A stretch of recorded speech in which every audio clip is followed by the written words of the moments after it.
Bismillahirrahmanirrahim. Assalamualaikum warahmatullahi wabarakatuh. Alhamdulillahi wa kafa, wassalatu wassalamu ala rasulihil mustafa, wa ala alihi wa sahbihi wa man iktafa, amma ba'd. Kita panjatkan puja dan puji syukur kehadirat Allah Tabaraka wa Ta'ala. Pada kesempatan malam yang berbahagia kali ini, kita masih kembali diberi kekuatan, kesehatan, hidayah serta taufik dari Allah Jalla wa'ala. Sehingga kita bisa menghadiri pengajian rutin tafsir kita ini di Masjid Agung Darussalam Purbalingga. Kita berharap semoga Allah Subhanahu wa Ta'ala berkenan untuk melimpahkan kepada kita semuanya ilmu yang bermanfaat, sehingga bisa kita amalkan sebagai bekal untuk menghadap kepada Allah Jalla wa'ala. Amin. Salam dan salam semoga senantiasa tercurahkan kepada junjungan kita Nabi besar Muhammad sallallahu alaihi wasallam, kepada keluarganya, sahabatnya dan umatnya yang setia mengikuti tuntunannya hingga akhir nanti. Seperti biasanya, sebelum kita mengawali kajian kita pada malam hari ini, kita akan membaca surat yang mulia, surat Al-Balad. Semoga Allah Subhanahu wa Ta'ala memberkahi majelis kita. A'udzu billahi minasy syaithanir rajim.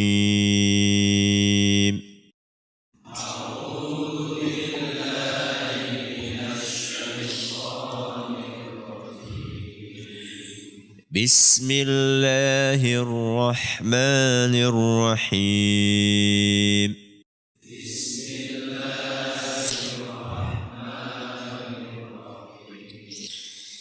لا أقسم بهذا البلد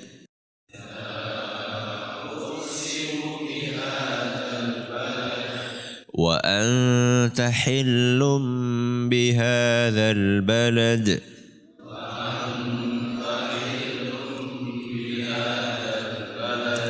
ووالد وما ولد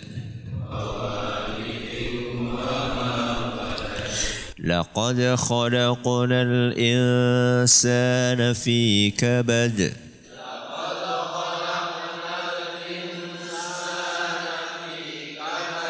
أيحسب أن لن يقدر عليه أحد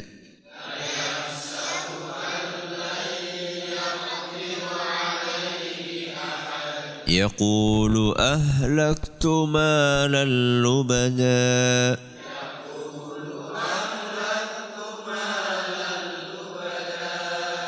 أيحسب أن لم يره أحد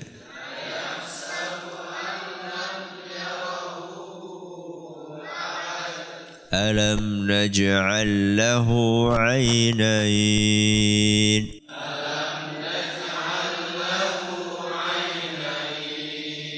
ولسانا وشفتين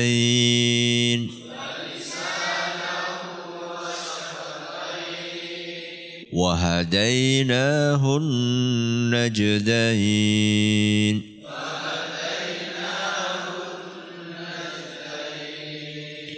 فلاقتحم العقبة وما أدراك ما العقبة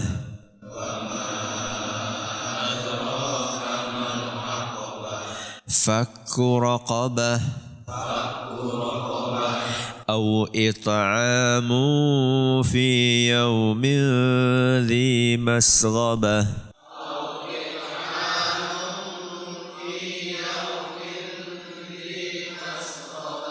يتيما ذا مقربة أو مسكينا ذا متربة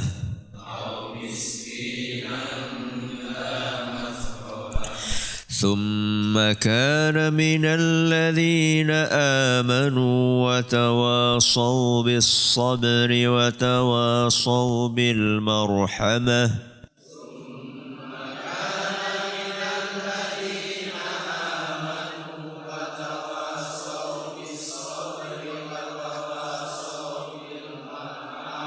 أولئك أصحاب الميمنة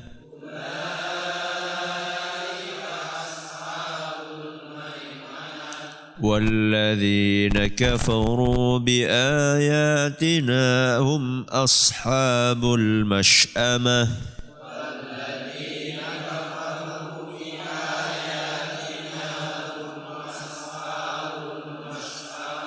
عليهم نار مؤصدة. Para hadirin dan hadirat sekalian yang kami hormati dan juga segenap pendengar radio Fika Insani 88.8 FM di Purbalingga, Purwokerto, Banjarnegara, Banyumas, Cilacap, Wonosobo, Kebumen dan sekitarnya. Para pendengar radio Best FM di Solotigo dan sekitarnya, Radio Roja di Jakarta, di Bandung, di Lampung, di Berau, dimanapun Anda berada.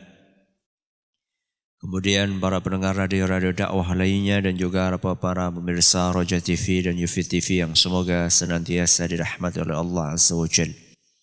Alhamdulillah pada hari ini 18 Rabiul Awal 1439 Hijriah atau yang bertepatan dengan tanggal 6 Desember 2017 kita masih bisa melanjutkan pembahasan tentang ayat yang ke-17 dari surat Al-Balad. Ini adalah pertemuan yang ketiga kita membahas ayat yang ke-17. Insya Allah ini adalah pertemuan terakhir dari ayat yang ke-17. Sehingga pada pertemuan yang akan datang kita akan berpindah ke ayat yang ke-18 insya Allah. Yaitu pembahasan tentang akhir dari ayat ke-17. Thumma kana minal ladzina amanu wa tawasaw bis sabri terus wa tawasaw bil marhamah. Jadi malam ini kita akan membahas tentang ayat wa tawasaw bil marhamah. Artinya serta saling berpesan untuk marhamah. Saling berpesan untuk marhamah. Apa arti dari marhamah? Sekurang-kurangnya ada dua penafsiran yang disebutkan oleh para ulama kita. Yang pertama, marhamah itu adalah saling berkasih sayang. Apa? Saling berkasih sayang. Penafsiran yang kedua, maknanya adalah menjalankan hal-hal yang mendatangkan kasih sayang Allah. Apa yang kedua? Menjalankan hal-hal yang mendatangkan kasih sayang Allah. Yang pertama, saling berkasih sayang. Yang kedua, menjalankan hal-hal yang mendatangkan kasih sayang Allah. Yang pertama, kata para ulama, marhamah itu adalah saling berkasih sayang. Karena memang Islam itu adalah agama kasih sayang. Di dalam Al-Quran, Allah Subhanahu wa ta'ala berfirman, وَمَا أَرْسَلْنَاكَ إِلَّا رَحْمَةً لِلْعَالَمِينَ. Dan tidaklah kami utus engkau. Tidaklah kami utus engkau. Siapa kami dan siapa engkau? Kami adalah Allah, engkau adalah Muhammad SAW.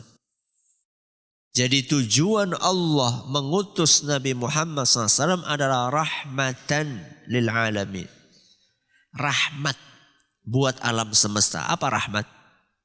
Kasih sayang. Kasih sayang. Ini Allah firmankan dalam surat Al-Anbiya ayat 107. Jadi tujuan Nabi kita Muhammad SAW diutus ke muka bumi adalah untuk menyebarkan kasih sayang. Itu dalil dari Al-Quran yang menunjukkan bahwa Islam itu agama kasih sayang. Hadis Rasul SAW pun menyebutkan hal yang serupa. Kata beliau sallallahu alaihi wasallam, ar-rahimuna yarhamuhumur rahman. Orang-orang penyayang akan disayang oleh Allah. Orang-orang penyayang akan disayang oleh Allah. Irhamu man fil ard. Sayangilah yang ada di bumi. Yarhamkum man fis sama. Niscaya kalian akan disayang yang di langit. Jadi kalau ingin mendapatkan kasih sayang dari yang di langit, maka sayangilah yang di bumi. Hadis riwayat Tirmidzi dan dinyatakan hasan sahih oleh beliau. Sayangilah yang di bumi. Siapa? Muslim? Atau semua? Semua itu siapa? Termasuk binatang? Anjing? Anjing? Anjing? Termasuk? Ya. Karena anjing tinggalnya di bumi. Apa anjing tinggalnya di Pluto? Tinggalnya di bumi. Rasulullah SAW pernah bersabda dalam sebuah hadis yang diriwayatkan Imam Bukhari dan Muslim. Beliau bercerita tentang seseorang yang sedang berjalan di padang pasir. Dan orang ini mengalami kehausan yang dahsyat. Di tengah-tengah kehausan itu, tahu-tahu dia menemukan sebuah sumur. Pucuk dicinta, ulam ditiba. Sedang haus-hausnya nemu sumur. Maka dia pun buru-buru untuk ngambil air dari sumur tersebut. Dan kemungkinan sumurnya ini tidak terlalu dalam. Karena diceritakan dalam hadis itu orang tersebut nyemplung sumur. Jadi kalau nyemplung sumur kira-kira yang masih cetek lah, dangkal. Kalau kayak sumur di Purbalingga kayaknya sudah ya nggak balik lagi. Nyemplung di sumur kemudian dia minum. Ketika dia keluar selesai minum, فَإِذَا كَلْبٌ يَلْهَثُ يَأْكُلُ الثَّرَى مِنَ الْعَطَشِ. Ketika dia keluar dari sumur, tiba-tiba dia melihat ada seekor anjing yang sedang makan tanah yang lembab. Saking hausnya. Nggak ada air, yang ada adalah tanah. Tanah yang ada di sekeliling sumur. Dan biasanya tanah di sekeliling sumur itu lembab, becek. Karena dia nggak dapat air, maka dia makan tanah. Maka orang ini pun mengatakan, laqad balagha hadzal kalba minal 'atashi mithlu alladhi kana balagha minni. Orang ini komentar, anjing ini telah mengalami kehausan seperti kehausan yang telah aku alami barusan. Dia sudah merasa tadi super haus. Ketika melihat ada anjing seperti itu, maka dia pun merasa bahwa ini mirip seperti hausnya aku tadi. فَنَزَلَ الْبِئْرَ فَمَلَأَ خُفَّهُ مَاءً ثُمَّ أَمْسَكَهُ بِفِيهِ حَتَّى رَقِيَ فَسَقَى الْكَلْبِ. Maka ketika dia melihat anjing ini kehausan seperti dia mengalami, maka dia pun turun lagi. Kemana? Ke sumur. Gak ada ember. Bagaimana dia mengambil air tersebut? Dia punya sepatu, punya khuf, semacam kaos kaki tapi terbuat dari kulit. Ya sepatulah kira-kira mirip-mirip kayak gitu. Maka dia pun turun. Dia isi sepatunya itu dengan air. Terus meganginya gimana? Sedangkan kedua tangannya dia pakai untuk naik. Dia gigit itu sepatu. Dengan mulutnya. Dia bawa sepatu itu dengan mulutnya. Kemudian dia naik. Lalu setelah sampai di atas, air yang ada di sepatu itu dia julurkan kepada si anjing yang sedang kehausan. Fasyakarallahu lahu faghafaralah. Maka Allah pun berterima kasih. Allah berterima kasih kepada orang tersebut dan Allah ampuni dosanya. Sahabat yang mendengar cerita itu mereka heran. Dan mereka bertanya kepada Rasulullah SAW, ya Rasulullah, wa inna lana fi hadhil bahaimi ajra, wahai Rasul. Ketika kita kasih sesuatu, makanan atau minuman kepada binatang, apakah kita dapat pahala? Mereka heran. Masa ngasih anjing dapat, bukan hanya dapat pahala, diampuni dosanya, Allah berterima kasih kepada dia. Faqala an-nabiy sallallahu alaihi wasallam, maka beliau menyampaikan sebuah kaidah penting buat kita semua. Fi kulli kabidin ratbatin ajrun. Setiap engkau berbuat baik kepada makhluk hidup, maka engkau akan mendapatkan pahala. Hadis riwayat Bukhari dan Muslim. Makhluk hidup. Anjing makhluk hidup? Makhluk hidup. Inilah luar biasanya ajaran kasih sayang di dalam agama kita. Maka ketika ada orang kelaparan, dia mau mati, gak perlu ditanya, kamu agamanya apa? Setelah dijawab Islam, ormasnya apa? Kan mumet, mati disit kok. Berbuat baiklah kepada orang lain. Bahkan sampai kepada binatang. Anda bisa bayangkan, seandainya kita disuruh berbuat baik, berbelas kasih kepada anjing, apalagi kepada orang-orang yang dekat dengan kita. Siapa? Orang tua. Siapa? Anak dan istri. Kalau seandainya Islam mengajarkan kita untuk berbelas kasih kepada seekor anjing, apalagi kepada ayah dan ibu kita. Jangan heran ketika Nabi SAW ditanya oleh seorang pemuda, ya Rasulullah, man ahaqqun nasi bihusni sahabati.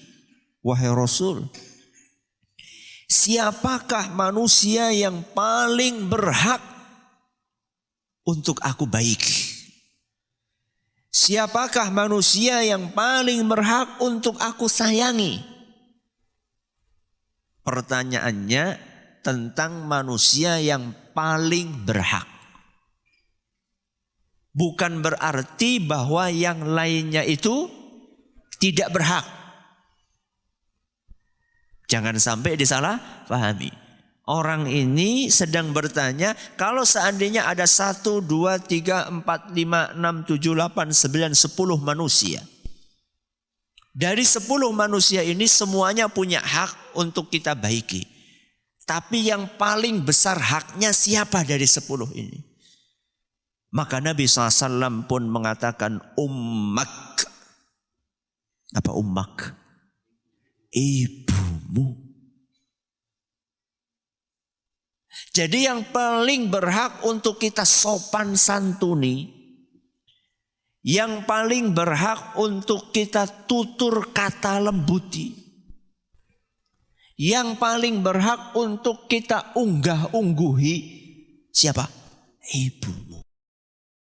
Bukan bosmu, bukan kepala sekolahmu, bukan atasanmu, bukan komandanmu. Siapa? Ibumu. Maka orang ini pun penasaran, pengen tahu siapa lagi wahai Rasul. Maka Nabi SAW menjawab, ummak, ibumu. Ibumu, ini pesan dari Nabi SAW. Kenapa kita bisa lembut dengan kepala sekolah, bisa lembut dengan rekan kerja, bisa lembut dengan teman bisnis, tapi nggak bisa lembut sama ibu? Kenapa ketika kita ngobrol dengan pejabat, ketika kita berkomunikasi dengan pejabat, kita nggak berani ngobrol sambil pegang HP? Saat kita bicara dengan ibu kita, kenapa mata kita lebih sering melihat kepada HP? Mana sopan santunnya? Pejabat itu ngasih apa toh? Apa jasanya dia sama kita? Lah ibu kita. Antara hidup dengan mati demi untuk melahirkan kita. Demi untuk merawat kita. Maka orang ini penasaran, bertanya lagi kepada Rasulullah SAW. Thumma man ya Rasulullah? Terus siapa lagi wahai Rasul? Ummak, ibumu. Apa maksud Nabi SAW mengulang-ulang sampai berapa kali? 3 kali. Apa maksudnya? Memberitahukan bahwa hak ibu adalah hak yang paling besar setelah haknya Allah dan Rasulnya Sallallahu Alaihi Wasallam. Baru kemudian yang keempatnya, thumma man. Baru kemudian Nabi SAW mengatakan, thumma abuk. Baru kemudian yang keempatnya siapa? Bapakmu. Hadis riwayat Bukhari dan Muslim. Maka berkasih sayang kepada sesama, yang paling berhak adalah orang tua kita. Terus siapa lagi Ustaz? Anak dan istri kita. Suami kepada anak dan istrinya, ibu kepada siapa? Suami dan anak-anaknya. Rasulullah sallallahu alaihi wasallam bersabda dalam sebuah hadis yang diriwayatkan oleh Imam At-Tirmidzi, dan hadis ini nyatakan sahih oleh Imam Ibn Hibban dan Syekh Al-Albani. Kata Nabi SAW, khairukum li ahlihi. Manusia yang terbaik di antara kalian adalah yang paling baik kepada anak dan istrinya. Jadi kalau pengen tahu orang yang akhlaknya mulia, bukan orang yang sopan kepada temannya, kepada atasannya, kepada dosennya, tapi kepada anak dan istrinya. Kenapa kok kebaikan kepada anak dan istri dijadikan barometer oleh Nabi kita Muhammad SAW? Kenapa kira-kira? Kenapa bukan yang paling baik kepada rekan kerjanya, yang paling baik kepada teman bisnisnya? Kenapa kok yang paling baik kepada anak dan istrinya? Kenapa kira-kira? Paling dekat. Ada yang lain? Paling sering bertemu. Bagus. Ada yang lain? Apa? Tidak bisa disetting. Bagus. Kita bekerja berapa jam? Berapa jam? 8 jam. Satu hari berapa jam? 24 jam. Berarti 24 dikurangi 8 berapa? 16. 16 di mana? Di rumah. Orang 8 jam bersandiwara. Bisa? 8 jam bersandiwara menjadi manusia yang sopan, yang santun, yang lembut. Bisa? Bisa. 8 jam ora apa-apa. Sing penting gajine akeh. Tapi orang disuruh sandiwara berapa tadi? 16 jam. Sulit atau gampang? Sulit. Maka di rumah itulah akan ketahuan watak aslinya seseorang. Jadi kalau pengen tahu watak aslinya seseorang, bukan ditanya bagaimana dia di kantor, tapi bagaimana dia di rumah. Sulit seseorang bersandiwara selama 16 jam. Apalagi yang kerjanya di luar cuma sebentar, lebih banyak di mana? Di rumah. Apalagi orang yang kerjanya di rumah. Kan banyak sekarang. Jualan online. Itu kerjanya di mana? Di rumah. Dia bisa 24 jam berada di rumahnya. Gak perlu keluar-keluar. Paling keluar ngirim barang. Setelah itu balik lagi ke rumah. Kalau misalnya dia bisa berbuat baik di rumahnya, bisa lembut kepada anak dan istrinya, maka itu ukuran kebaikan seseorang. Satu. Yang kedua kata para ulama kita, kenapa kok akhlak kepada istri itu dijadikan sebagai ukuran kebaikan seseorang? Karena biasanya di tempat kerja kebanyakan orang jadi atasan atau bawahan. Kebanyakan orang di tempat kerja jadi atasan atau bawahan? Ya kebanyakan bawahan, masa semuanya atasan? Ya enggak mungkin tuh. Bos kan satu, sisanya ribuan bawahan. Kalau suami, bapak di rumah jadi atasan apa bawahan? Atasan. Dia di kantor bertutur kata halus, berperilaku baik, karena dia sebagai bawahan. Macam-macam? Macam-macam? Cutat, pecat, potong gaji, sunat. Gaji maksudnya. Mau gak mau dia harus bertutur kata santun, harus disiplin, harus berdedikasi tinggi karena dia posisinya di bawahan. Kalau di rumah, rata-rata dari kita atasan.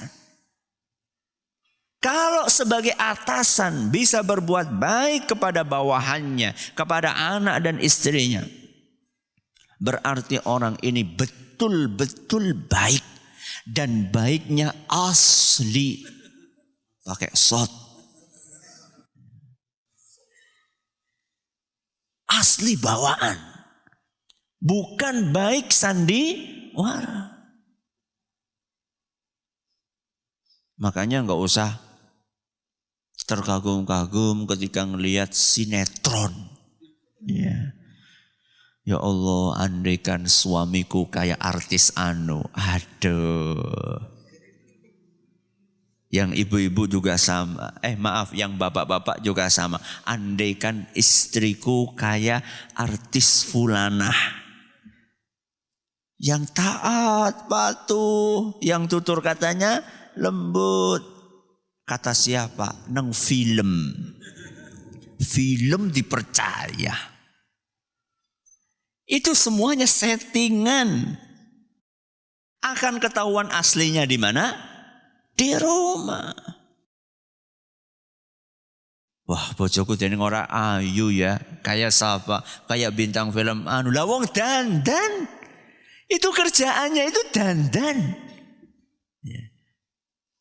Dan dia punya tukang make up berapa? Dan dia menghabiskan berjam-jam untuk dandan di depan kaca. Jenengan mau istrinya berjam-jam dandan? Si masak siapa? Si ngumbahi siapa? Si ganti popok siapa? Siapa? Bojoku mambu sangit. Lho wong masak orang mambu sangit sih kepriwe. Kalau seandainya Islam mengajarkan kasih sayang kepada binatang, apalagi kepada siapa? Orang-orang yang terdekat dengan kita. Ini penafsiran yang pertama. Apa penafsiran yang pertama? Saling berkasih sayang dengan sesama. Penafsiran yang kedua, kata para ulama, maksud dari marhamah adalah menjalankan hal-hal yang mendatangkan kasih sayang Allah. Bismillah. Pertanyaan berikutnya, apakah hal-hal yang mendatangkan kasih sayang Allah? Atau dengan kata lain, bagaimana supaya kita disayang oleh Allah? Apa yang harus kita lakukan? Apa? Bagus. Menjalankan perintah, menjauhi larangan. Iman dan amal saleh. Allah Subhanahu wa taala dalam Al-Qur'an surat At-Taubah ayat 71. Surat apa? At-Taubah ayat 71. Allah Subhanahu wa taala berfirman, "Wal mu'minuna wal mu'minatu ba'dhuhum awliya'u ba'd." Kaum mukminin dan kaum mukminah mereka saling menyayangi sesama mereka. Sifat mereka apa? Ya'muruna bil ma'rufi wa yanhauna 'anil munkar. Apa artinya? Amar ma'ruf, nahi munkar. Napa amar ma'ruf nahi munkar? Mengajak kepada kebaikan, mencegah dari kemungkaran. Ngajak sholat, mengingatkan orang yang tidak berjilbab. Ngajak ngaji, mengingatkan orang yang beli togel. Itu namanya amar ma'ruf nahi munkar. Wa yuqimunas salata, dan mereka juga menegakkan salat. Amar ma'ruf nahi munkar. Perintah Allah atau bukan? Perintah Allah. Menegakkan salat, perintah Allah atau bukan? Perintah Allah. Wa yu'tunaz zakata, dan mereka juga mengeluarkan zakat dari harta yang dia miliki. Wa yuti'unallaha wa rasulah, dan mereka juga taat kepada Allah dan Rasulnya. Ini kesimpulannya di belakang. Jadi kaum mukminin adalah orang-orang yang taat kepada Allah dan Rasulnya. Apa kata Allah dijalankan, apa kata Rasul SAW dijalankan. Apa yang dilarang oleh Allah ditinggalkan, apa yang dilarang oleh Rasul SAW ditinggalkan. Apa ganjarannya? Ulaika sayarhamuhumullah. Mereka adalah orang-orang yang akan disayang oleh Allah. Jadi kalau ingin disayang oleh Allah Subhanahu wa taala, jalankan apa yang ada di depan tadi. Apa saja tadi? Amar ma'ruf, nahi munkar. Terus salat, terus zakat, terus taat kepada Allah dan Rasulnya. Ini orang-orang yang akan disayang oleh Allah Subhanahu wa ta'ala. Jadi untuk mendapatkan kasih sayang Allah butuh perjuangan? Butuh perjuangan. Terus untungnya apa Ustadz? Kalau sudah disayang oleh Allah. Kalau sudah disayang oleh Allah, maka seluruh makhluk akan ikut menyayangi. Di dalam surat yang lain, surat Maryam ayat 96. Allah Subhanahu wa taala berfirman, "Innalladzina amanu wa 'amilus shalihat." Orang-orang yang beriman dan beramal saleh, sayaj'alu lahumur rahmanu wudda. Orang-orang yang beriman dan beramal saleh, Allah akan jadikan orang-orang tersebut disayang oleh seluruh manusia. Disayang oleh para hamba-hambanya. Teknisnya bagaimana Ustaz? Dalam hadis yang diriwayatkan oleh Imam Bukhari disebutkan, innallaha idza ahabba 'abdan da'a Jibril faqal. Ketika Allah Subhanahu wa taala sudah mencintai seseorang, maka Allah akan panggil malaikat Jibril. Allah berfirman kepada malaikat Jibril, inni uhibbu fulanan fa'ahibbah. Aku, kata Allah, sudah mencintai si fulan. Maka kamu harus cintai dia. Sudah dicintai Allah, dicintai sama siapa? Malaikat Jibril.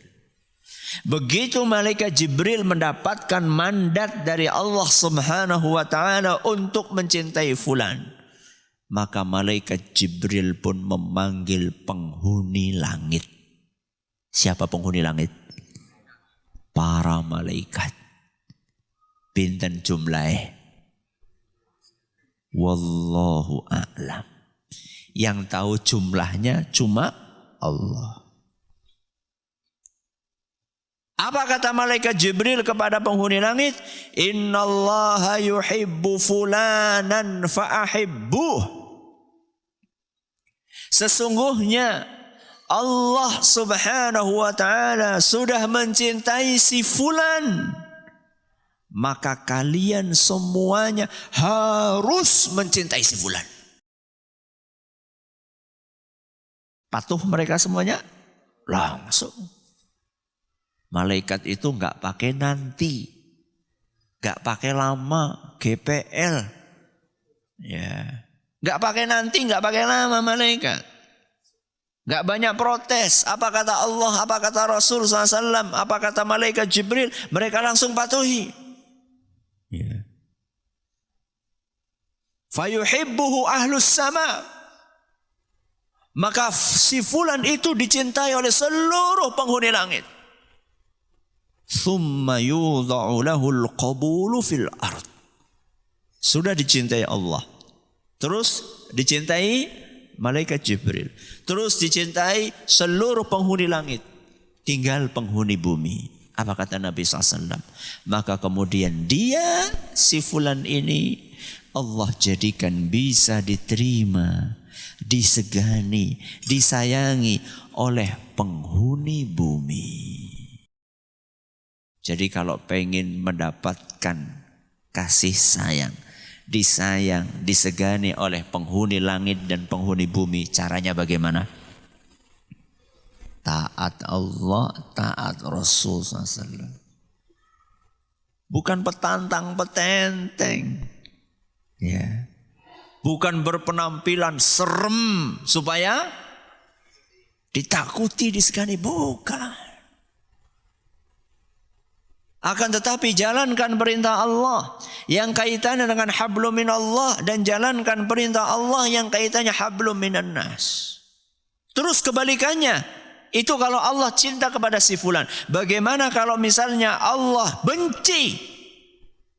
Nabi SAW melanjutkan sabdanya, wa idza abghadha 'abdan da'a Jibril fayaqul.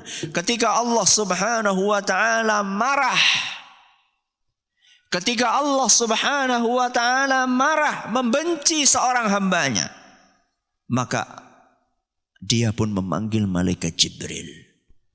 Inni ubghidhu fulanan fa'abghidhu.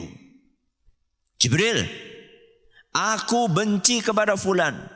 Kamu harus benci kepada dia. Patuh, manut. Maka begitu Jibril membenci si fulan, maka Jibril pun memanggil seluruh penghuni langit. Innallaha yubghidhu fulanan fa'abghidhuh. Wahai para penghuni langit, Allah sudah benci kepada fulan, maka kalian semua harus benci kepada fulan. Patuh, semuanya membenci fulan. Dibenci Allah, dibenci Jibril, dibenci seluruh malaikat. Thumma tuda'u lahul baghdha'u fil ard. Tidak cukup sampai di situ. Kemudian orang tersebut dibenci oleh seluruh penghuni bumi. Hadis riwayat Bukhari dan Muslim. Kadang-kadang kita supaya disegani, supaya dihormati oleh masyarakat sekeliling kita, Sering kita melanggar aturan Allah. Bu, kok nggak pakai jilbab? Ya nanti saya dikucilkan oleh masyarakat sekeliling saya. Pak, kenapa kok nggak ngaji ke sana? Wah, kalau ngaji ke sana nanti saya dibilang macam-macam sama masyarakat. Gak mau ngaji, gak mau jilbaban, supaya disegani, supaya dihormati, supaya disayangi. Dia lupa bahwa hati manusia yang pegang siapa? Allah. Jangan tinggalkan ajaran agama untuk mencari ridhonya manusia. Justru sebaliknya, kalau ingin disayang oleh orang lain, ingin dihormati oleh orang lain, ingin disegani oleh orang lain, jalankan perintah Allah, tinggalkan larangannya. Saat itulah kita akan disayang oleh Allah. Dan perhatikan baik-baik. Menjalankan perintah Allah bukan yang kaitannya hanya hablum minallah saja. Salat, puasa, bukan hanya itu. Termasuk hablum minannas. Jadi jangan sampai pokoknya kalau pengen disayang Allah, disayang manusia, salat. Terus peduli sama tetangga, lah sing penting salat. Enggak. Termasuk sayang kepada orang lain. Senyum kepada orang lain, membantu orang lain. Ini namanya menjalankan perintah Allah. Kan ada orang heran. Masa sih dengan sholat kita disayang Allah? Bukan hanya masa sih dengan sholat kita disayang Allah dan disayang manusia. Bukan hanya sholat, termasuk berbuat baik kepada tetangga. Membantu orang lain. Sekarang yang kita sering sampai lihat di lapangan, adanya ketimpangan. Masya Allah hablum minallahnya. Kaji pingkopang kabeh. Ping pitu Masya Allah haji ini. Ya. Akan tetapi kalau sama tetangga, pelit. Ini namanya kaji medit. Ya. Gak cukup hanya sekedar hablum minallah, harus hablum minannas. Dan juga gak cukup hablum minannas. Pak, jeneng boten salat lah, sing penting serawung karo tanggane. Gak cukup. Harus hablum minallah, hablum minannas. Wa tawasau bil marhamah. Dua penafsiran yang kita bawakan tadi. Yang pertama apa? Saling berkasih sayang. Yang kedua, menjalankan hal-hal yang mendatangkan kasih sayang dari Allah Subhanahu wa taala. Wallahu taala a'la wa alam. Terima kasih atas perhatiannya. Mohon atas segala kurangannya. Kita tutup dengan membaca subhanakallahumma wa bihamdika asyhadu an la ilaha illa anta astaghfiruka wa atubu ilaik. Assalamualaikum warahmatullahi wabarakatuh. Jangan lupa untuk subscribe dan share bila kajian ini dirasa bermanfaat.